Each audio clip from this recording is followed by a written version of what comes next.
ఆగర్భ శ్రీమంతుడగు దేవుని నామానికి మహిమ కలుగును గాక. వాక్యోదయ కార్యక్రమాన్ని వీక్షిస్తున్న మా ప్రియులకు ప్రభువైన యేసుక్రీస్తు నామములో ప్రత్యేక వందనాలు. అనుదిన ఈ ధ్యానాల ద్వారా మన జీవితానికి ఎంతో దీవెనకరంగా పరిశుద్ధాత్మ స్వరం వింటూ ఆత్మలో బలపడడానికి ప్రభు సహాయం చేస్తూ ఉన్నాడు. ప్రతి వారం అందిస్తున్న ఈ వర్తమానాలు విని మీరు ఆధ్యాత్మికంగా దీవింపబడుతున్నందుకు ప్రభుని మహింపరుస్తూ ఉన్నాం.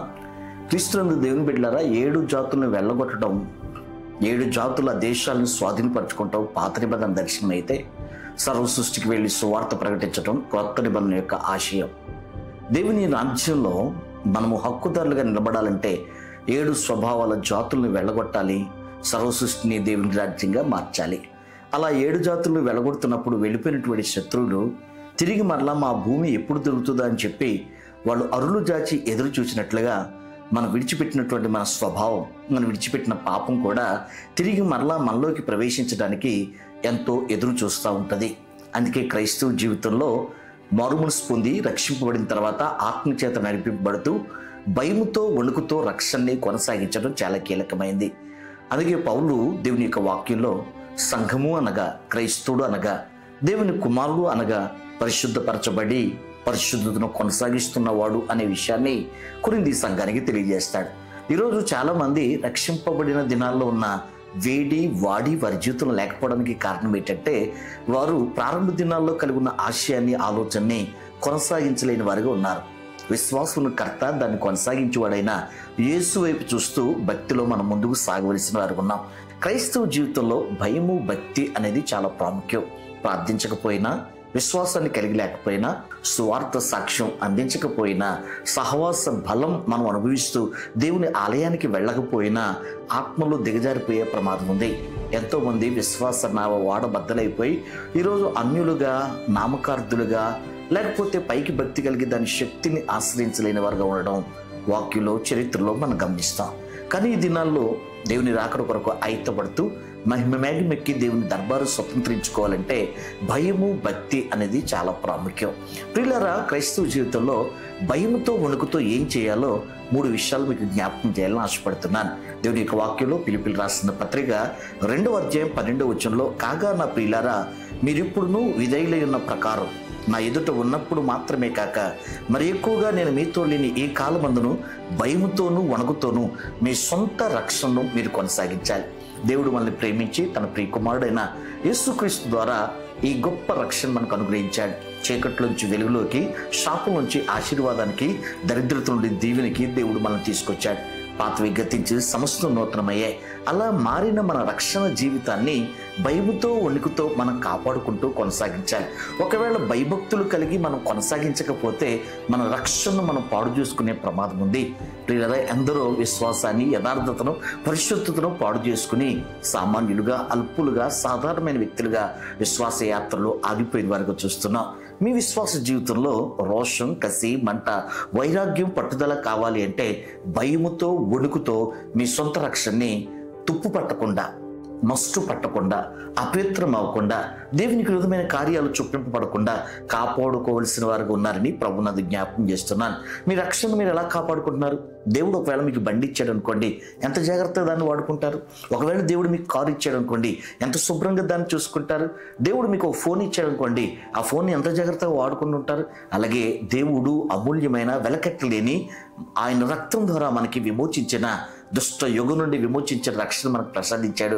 ఆ రక్షణ అనే బహుమానాన్ని, ఆ రక్షణ అనేటువంటి అతి విలువైన వజ్రాన్ని, రక్షణ అనేటువంటి ఆ దానాన్ని చాలా గౌరవిస్తూ భయముతో వణుకుతో పాపము లేకపోతే చీకటి అంటుకోకుండా మత్స, ముడత, డాగు, కళంక లేని నిష్కలంకమైన భక్తి చేయడానికి భయముతో వణుకుతో దాన్ని కొనసాగిస్తూ ప్రార్థనలో, విశ్వాసంలో, సాక్ష్యంలో, సువార్తలో దేవుని కొరకు బ్రతుకుతూ సంఘంలో నాటుబడి నమ్మకంగా జీవించాలి. ఇక రెండోది చూస్తే కొరింథీయులకు రాసిన 2వ పత్రిక 7వ అధ్యాయం 15వ వచనంలో, మరియు మీరు భయంతోనూ వణుకుతోనూ తన్ను చేర్చుకుంటారని అతడు మీ అందరి విధేయతను జ్ఞాపకం చేసుకుని చూడగా అతని అంతఃకరణం మరి ఎక్కువగా మీ ఎడల ఉన్నది. ఈరోజు ఎవరైతే దేవుడు మనకి నాయకుడిగా, మెంటర్గా, మన మీద ఒక కాపరిగా ఏర్పాటు చేశాడో ఆ కాపరి ఎడల విధేయత చూపటంలో భయము, వణుకు కావాలి. సొలొమోన్ లాంటి మహా కెరటాలే కుప్పకూలిపోవడానికి కారణం నాయకులు లేకపోవటం. ఈ అవశ్యమైనటువంటి రాజు కాలంలో యెహోయాదా యాజకత్వం ఉన్నంత వరకు అతడు బుద్ధి కలిగి ప్రవర్తించాడని, యెహోయాదా యొక్క యాజకత్వం ఎప్పుడైతే తప్పిపోయిందో అప్పుడు సామాన్యుడిగా అల్పుడుగా మారిపోయినట్లుగా వాక్యాలు చూస్తాం. మోషే కూడా మిరియాము చనిపోయిన తర్వాత ఆయన నోరు జారినట్లుగా దేవుని యొక్క వాక్యాలు చూస్తాం. అవును, ఈరోజు ప్రతి క్రైస్తుడికి ఒక నాయకత్వం కావాలి. ఒక దైవజనుడికి అప్పగించుకుని ఆయన పర్యవేక్షణలో జీవించడం చాలా కావాలి. దేవుడు మీకు ఎవరినైతే నాయకులుగా, మాదిరిగా, శ్రేష్టమైనటువంటి కాపరులుగా ఏర్పాటు చేశారో వారిని ప్రేమిస్తూ, వారిని గౌరవిస్తూ, వారి యందు భయము భక్తి కలిగి భయముతో ఉణుకుతో ఆ వాక్యం దేవుని వాక్యమని, వారి నోటున్న మాట దేవుని మాటని, దేవుడు మాకిచ్చిన సర్వశ్రేష్టమైన ప్రశస్తమైన దైవజనులని చెప్పి గౌరవిస్తూ వారిని వెంబడించే వారిగా ఉండాలి. ఈరోజు కొంతమంది సేవకులు కూడా కిందున్న విశ్వాసులు వెంబడించే మాదిరి లేని వారుగా ఉండడం వల్ల కొంతమంది నాయకత్వానికి దూరం అయిపోతున్నారు. కానీ భయముతో వణుకుతో రక్షణ కొనసాగిస్తున్న మనం భయముతో వణుకుతో మనకివ్వబడిన నాయకులకు విధేయత చూపించడం కూడా చాలా అవసరం. ఇక 3వది లేఖనంలో చూస్తే ఎఫెసీయులకు రాసిన పత్రిక 6వ అధ్యాయం 5వ వాక్యంలో, దాసులారా యథార్థ హృదయముతో భయంతో వణుకుతో క్రీస్తునకు వలె శరీర విషయమై మీ యజమానులైన వారికి విధేయులైండి. మీరు పనిచేస్తున్నప్పుడు మీరు మనుషులకు చేస్తున్నట్టుగా కాక లోకంలో ఉన్నటువంటి అన్యులే కావచ్చు, యేసుక్రీస్తు భయముతో వణుకుతో పరిచయం చేసినట్లుగా మీరు మీ పనిని భయముతో వణుకుతో చేయాలి. ఈరోజు చాలామంది దెబ్బతింటానికి కారణం ఆర్థిక మూలాలు ఆగిపోవటం. ఆర్థికంగా వారు చితికిపోవడానికి కారణం ఏంటంటే సరిగ్గా పని చేయకపోవటం, పనిలో శ్రద్ధ లేకపోవటం, చేస్తున్న పరిచర్లో ఏకాగ్రత లేకపోవటం, చదువుతున్న చదువులో మంచి ఏకాగ్రత కలిగి చదివి సాధించగలకపోవటం వల్ల చాలామంది జీవితం తిరగమర అయిపోతున్న పరిస్థితి చూస్తున్నాం. ప్రభు అంటున్నాడు, మీకు ఇవ్వబడిన పని విషయంలో భయము వణుకుతో మనుషులకు కాక దేవునికి చేస్తున్నామని. దేవుడు మీకు చదువు ఇచ్చాడా? దేవుడు మీకు ఉద్యోగం ఇచ్చాడా? దేవుడు మీకు వ్యాపారం ఇచ్చాడా? దేవుడు మీకు సేవ ఇచ్చాడా?